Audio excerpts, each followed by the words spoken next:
Hello and welcome to another installment of this new series. It's a little slow in my opinion, but I believe a good story needs some build up. Read part 1 if you would like, but you won't be left completely in the dark if you don't. As always, if I screwed up on grammar or spelling, please let me know. Also, what do you think of this so far? Enjoy. Deep within the ceasefire zone between the Tri-Federation and the Galil Empire, a lone ship travels with 2 paranoid pilots on board. Painted on the side is its name, the HCMS Chopper. What the ship's registry and appearance will tell you is that it's a human mining ship that just happened to get lost in restricted space. What the subtle modifications the captain has made to his ship will tell you is that it's a salvage ship looking for a forgotten battlefield to make a quick buck. In the lounge of the small ship, 3 beings sit at the table. The captain sits dealing out cards for the next round of poker. The cook and the doctor sit across from him, staring blankly at the cards sliding across the table. The last 2 members of the crew are on the bridge of the ship, learning how to pilot. The crew of the HMC Chopper are a mixed bag to say the least. The captain is a tall, muscular human with a bad smoking habit. His long career as an illegal salvager has taught him how to fix just about anything. Some even say he was born with a mechanical heart. How about another ghost story to pass the time? The captain asks with a devious smile as he deals the cards to the 2 Volans across from him. Another one. Where do you hear these ridiculous stories? The doctor replies, looking at the worthless hand he was dealt. I like the captain's stories, they keep things interesting around here. The cook comments back, trying to hide a grin. The 2 Volans were the newest additions to the crew. The brown feathered doctor replaced the last one that had quit after the last close call with the Tri-Federation patrol fleets. The other gray feathered villain had joined him and was a welcome addition to the crew. Whatever could break up the monotonous rations was greater than gold to the captain. Thank you, Talina, the captain says, taking a long drag of his cigarette. And for your information, Darpelin, this one happens to be true. You said that about the last one. The doctor rebuts.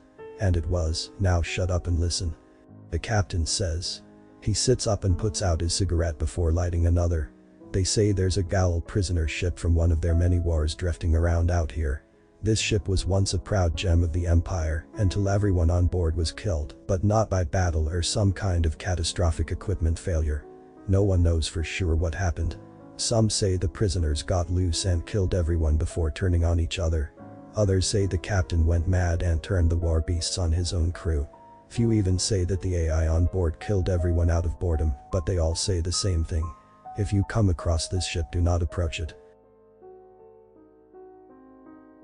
If you do not answer its call. He takes a long drag of his cigarette. It said that the Galil sent out a fleet to find and reclaim it. Only 1 ship returned, the others were lost for all eternity. As if on cue, the lights flicker, causing the Volans to freeze up. The captain looks up with a sigh and starts counting out loud. Once he hits 3, the loudspeaker comes to life. Captain, your little trill just about blew us up again. The rough voice of the Gulvac emanates from the overhead speaker. Hole looks straight ahead with a slight grin. The Gulvac in any other situation would have stomped on the small lizard, but he knew not to anger the captain. They had gotten into a fight over profits once, and it ended with Marvel waking up the next day with a broken tail and a concussion. The captain brings his hand to his face and squeezes the bridge of his nose, letting out a stream of smoke with his breath. I'm not pissed that you fucked up the computer for a second. I'm pissed because I sent you 2 up here to work together on this. I figured with something important you 2 would get along, for once. The captain takes another long drag of his smoke. Guess I got to babysit you 2. The captain walks past the 2 sulking crew members and takes a look at the large ship in the distance. He looks down to a small screen with the error message still displayed. This the error you were getting? He says to the Trell. The Trell quickly makes her way to the captain and climbs into the seat next to him for a better view. She looks to the display and nods to the captain. The Gulvac soon joins them. This just means that ship over there is old as shit. The scanners don't have records on it, but I've seen one of these before. It's a Galil prisoner ship, obviously abandoned. Weird. The captain leans on the console and looks closely at the derelict ship ahead. Doesn't look like it has much damage on it. Should still have something worth something on it. Go tell the other 2 to get ready. The 2 Xenon quietly leave the captain to his work. The captain takes a long look at the ship looming in the distance, then takes the pilot's seat. A grim look spread across his face. "This better not be the haunted one," he says to himself. A few minutes later and the captain has maneuvered his ship to approach the docking area of the abandoned prisoner ship. The door opens behind him and the Vulan Darpalin enters struggling with a pack of tools. He clumsily sets them on the floor and leans on the wall. "Paul said you would need these," the doc says between breaths. "Is that the ship?" he asks. "No, it's the other giant empty prisoner ship," the captain replies. The Vulan walks up and stands next to the captain. "Just like in your story. How convenient that we come across it just after you tell us the story." "You knew we were heading toward it, didn't you?" he questions the captain. "You're always a skeptic. Maybe that story came from a bit of truth," the captain says. Before Darpalin can counter, the communications display springs to life. A call from the long-dead ship fills the screen in front of the Vulan. The captain and the doctor look at each other with hesitation building in their eyes.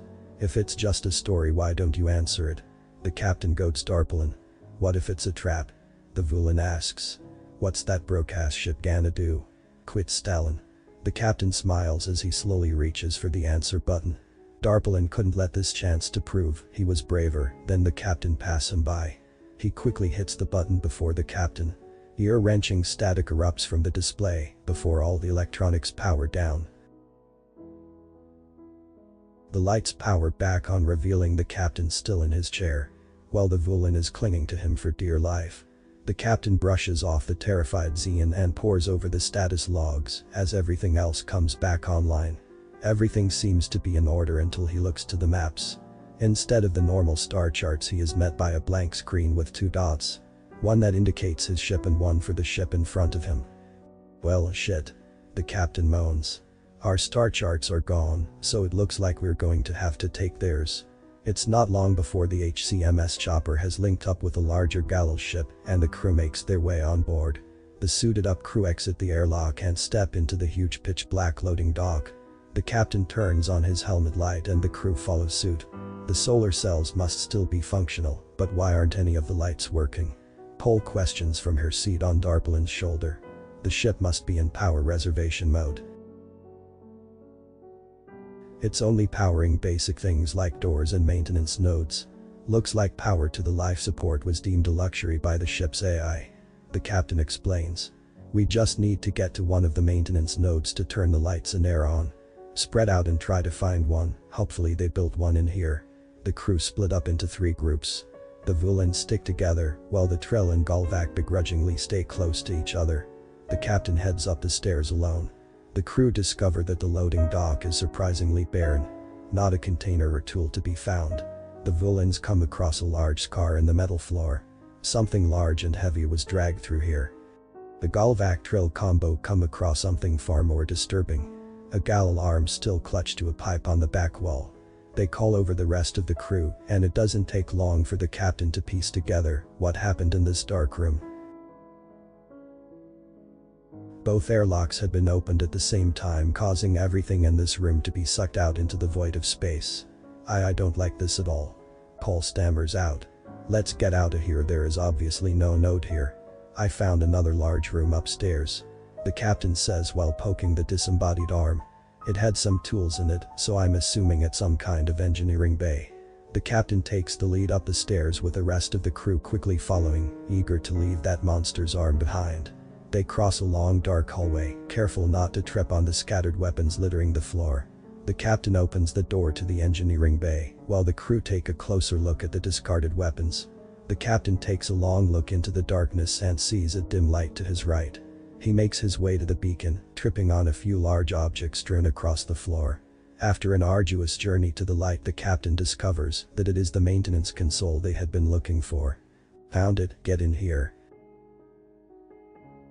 he yells to the rest of the crew still in the hallway. "And watch your step, there's crap all over the sounds of 4 Xians crashing to the floor interrupts him. "Floor." He turns back to the console and begins the powering up sequence. You would think that they would change these things after a few hundred years. "I guess if it ain't broke, don't fix it" is something they take to heart, he says to himself as he navigates the familiar menus. "What the hell did we trip over?" The Gulvac says, standing up. I don't know, but it was hard. The cook says, rubbing her shin. A large crack, then the sound of electrical buzzing fills the air. The lights flash and flicker until a steady light steals the room from the darkness. The crew falls into stunned silence as they see what they have been falling over. The carapaces of the Galil that once manned the ship. The Galil exoskeleton that was so well suited for battle made the perfect record of their last moments. The look of sheer terror forever etched on their faces was something the crew would never forget. Damn. The captain says, breaking the silence. He walks over to the petrified crew, most of which had lost the strength to stand. Everywhere he looks there are bodies. Each one telling a story of fear and death. Even the limbs scattered about the floor told him about might of the beasts ripping apart the Galil. The bodies piled around the doors and the deep gouges in the frame told him how desperate they were trying to escape. The few primal skeletons with their claws still embedded in the Galil gave him a clue on what these beasts were. They were some of the Galil's war beasts. CC Captain. Talina's voice grabs the captain's attention. Did that ship in your story have a name? She stutters out, trembling with fear. Yeah. I kind of forgot it though. I think it started with an S. The Spirit. The Silent something. He says, trying to recall the old ghost story. His calm demeanor betraying the silent violence all around him. Was it the spite? She asks, never looking away from the back wall. That was it. How did you guess that? The captain asks, walking next to the frozen Vulan. She raises her arm and points to an electronic display high on the back wall. On it reads, "Welcome to the HCS Spite." Of fucking course. The captain sighs. He looks over to his crew and grabs the Gulvac by the arm. He brings the beast to his feet and moves to help his next crew member up. Enough gawking, everyone, we got a job to do. Author's name and the link to original text in the description. Consider tapping the thumbs up and pressing the subscribe button if you enjoyed this video. And please join our channel.